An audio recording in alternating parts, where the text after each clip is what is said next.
Herkese Romanya Bükreş'ten selamlar arkadaşlar. İsmim Kazım Şener.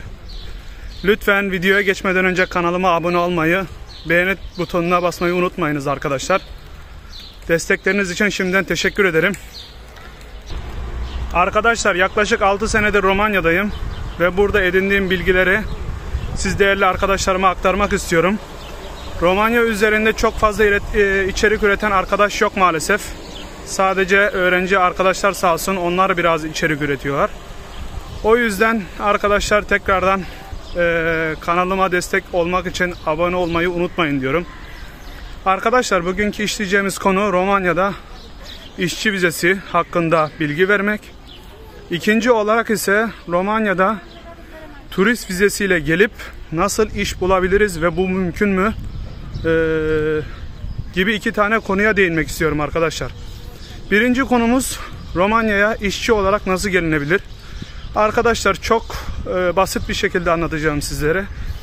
Burada işçi vizesi almak istiyorsanız Romanya üzerinde herhangi bir firmadan iş başvuru formu almanız gerekiyor. Bu iş başvuru formu İstanbul'daki veya Ankara'daki konsolosluğa, Romanya konsolosluğuna gidiyor ve siz burada ne gerekli olan evrakları toparlıyorsunuz ve buradan vize başvurusunu yapıyorsunuz. Yani çok kolay bir şey. Önemli olan burada çalışabilecek, nerede çalışacaksanız bu firma üzerinden bir iş başvuru formu almak. Geri kalan emin olun çok kolay. İkinci bir konumuz ise Romanya'ya turist olarak gelip iş bulmak. Arkadaşlar bu çok kargaşalı bir konu. Birçok da soru geldi sizlerden. Şimdi Romanya'dan bir tanıdığınız yok ama elinizde bir mesleğiniz var. Örneğin bir berbersiniz veya işte araba tamircisisiniz, fırıncısınız. Birçok arkadaş bununla ilgili soru sormuş.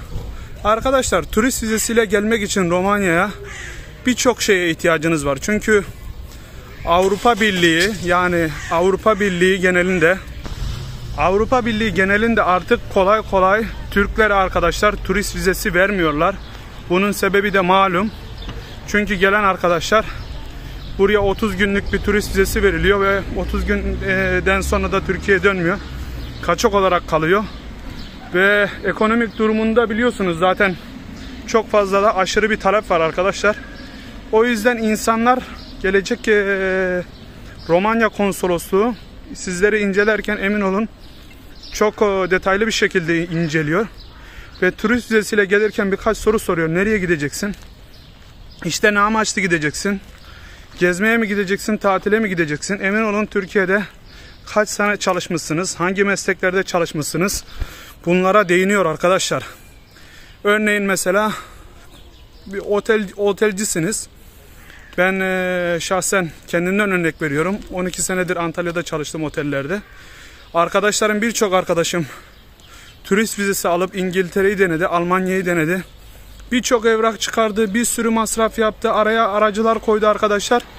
Ama sadece giden parası oldu arkadaşlar. Yani kolay kolay kesinlikle vize vermiyor Romanya hükümeti. Ve bir kez daha hatta Almanya, Hollanda gibi büyük ülkeler, asgari ücreti yüksek ülkeler arkadaşlar. Buralarda alma ihtimaliniz, eğer bir mesleğiniz yoksa, kamuda çalışmıyorsanız alma ihtimaliniz bence arkadaşlar %5. Eğer burada tanıdık bir akrabanız yoksa veya gelecek bir eviniz yoksa arkadaşlar alma ihtimaliniz çok az. Ama isterseniz ki deneyebilirsiniz. Şu şekilde mesela burada tanıdığınız birisi olur. Bir Roman arkadaşınız olur. Kız arkadaşınız olur. Veya nasıl diyeyim size, burada iş sahibi arkadaşlarınız olabilir. Bunlar üzerinden başvuru yapıldığı zaman o şekilde sıkıntı çıkmaz. Çünkü onlar davetiye gönderiyor arkadaşlar.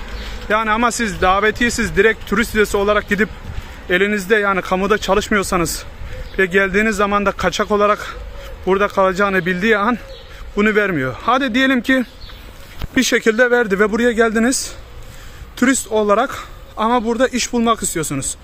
Arkadaşlar burada birçok Türk restoranı var. Birçok araç tamircileri var Türk üzerinden. Mesela birçok fırın işi yapan Türkler var. Ama arkadaşlar burada Romanya'da eğer oturum kartınız yoksa burada arkadaşlar kolay kolay sizi kimse kabul etmez. Zaten çalıştırmaz. Burası %100. Yani hiç kimse sizi çalıştırmaz turist vizesiyle. Çünkü cezası çok yüksek arkadaşlar. O yüzden hiç kimse bu topa girmez. Ama şöyle bir husus var. Belki şansa bala bir yer buldunuz. Dedi ki gel hadi bir günlük bir çalış, senin çalışmanı görelim. Bizim de işçiye ihtiyacımız var. Gelir bakar arkadaşlar, siz bu işten anlıyor musunuz, ediyor musunuz? Sonra sizin Türkiye'ye tekrar gitmeniz gerekiyor arkadaşlar. Yani turist vizesiyle gelip buradan iş bulup tak diye başlamak olmuyor. Bunun için ayrı prosedürler gerekli. İşçi vizesi üzerinden.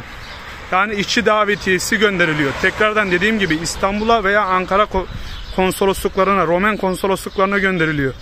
Burada turist vizesi alıp da tekrardan burada direkt iş bulup başlayamazsınız arkadaşlar. Yani birçok arkadaş emin olun bu şekilde gelmek istiyor ve bu şekilde de açıklayıcı bilgiler veren insanlar yok. Maalesef ki bu durum böyle. Lütfen turist vizesi üzerinden gelip ben burada bir iş bulabilirim, herhangi bir tanıdığınız olmadan iş bulabilirim, ederim, burada kalırım diyorsanız arkadaşlar hem zamanınızdan olursunuz. Yani bunları söylemek istemiyorum. Tabii ki hani olumsuz konuşmak kesinlikle istemiyorum ama önemli olan da benim için sizlere doğru bilgiler aktarmak arkadaşlar. Yani önemli olan benim için bu.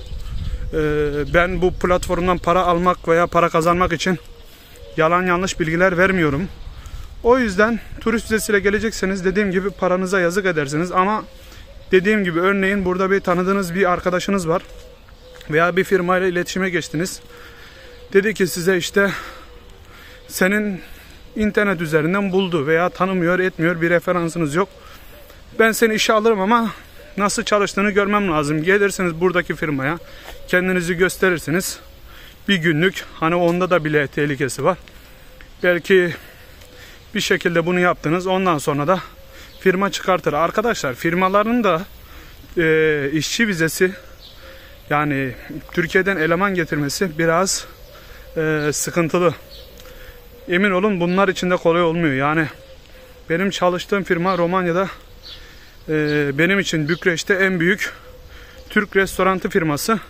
Ki bunların ayrı muhasebecileri, ayrı danışmanları, bu işlerle uğraşan ayrı personelleri var.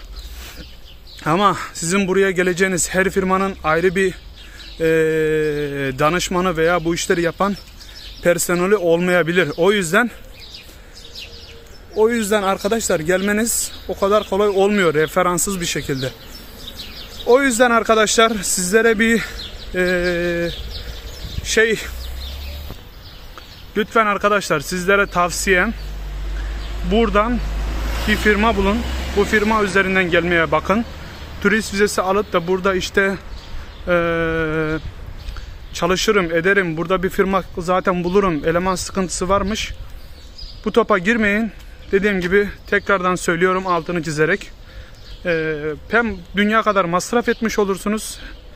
Yani hem paranızdan olursunuz hem zamanınızdan olursunuz. O yüzden değmez arkadaşlar yani bu yolu seçmeye. Benim gözümde, benim tavsiyem bu. Peki şöyle bir durum olabilir. Siz buraya turist olarak geliyorsunuz. Ama burada tanıdığınız bir kız arkadaşınız var. Zaten o şekilde de sıkıntı olmaz. Eğer burada bir kız arkadaşınız veya bir arkadaşınız olduğu zaman, size davetiye gönderdiği zaman kalacak yeriniz otomatik olarak oluyor. O yüzden bir şekilde gelirsiniz. Peki burada nasıl kalıcı olursunuz?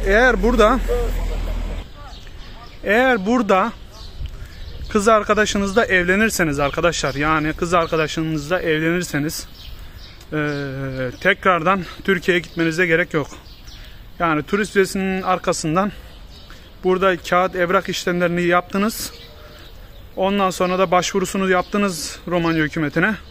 Bundan sonra ise arkadaşlar yani Türkiye'ye gitmenize gerek yok. Ama tabii ki nasıl söyleyeyim size, bu zaman zarfında da, turistik vize zaman zarfında da eğer 30 günlük aldıysanız bu süre yetmeyebilir.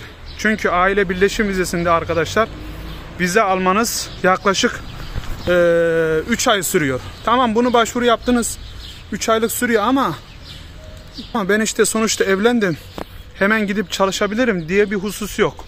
Evlendikten sonra da 3 ay bekliyorsunuz. Tüm işlemlerinizi yaptıysanız 3 ayın sonunda da oturum kartınız geliyor arkadaşlar.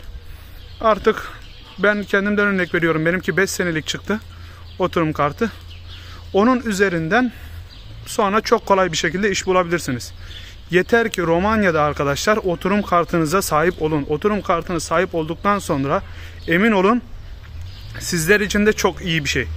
Neden derseniz oturum kartı olduğunuz zaman arkadaşlar kimse sizin hakkınızı kolay kolay yiyemez. Çünkü siz burada dersiniz ki ben beğenmedim etmedim arkadaş, ben çıkacağım, çıkarırsınız başka bir yerde bulursunuz. Ki emin olun da bulursunuz. Hiç dil bilmenize de gerek yok. 3 ayda yeterince bir dile sahip olursunuz. Yeter ki çalışın, çalışkan bir insan olun. Karşılığını her türlü alırsınız. Ama dediğim gibi yani turist vizesiyle lütfen bu yolu denemeyin arkadaşlar. Tanımadan etmeden dediğim gibi bir risk almış olursunuz.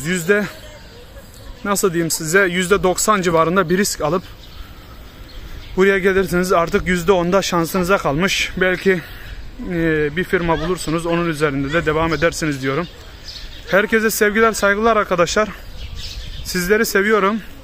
Tekrardan arkadaşlar bana destek olmak için kanalıma abone olmayı, beğeni butonuna basmayı unutmayın.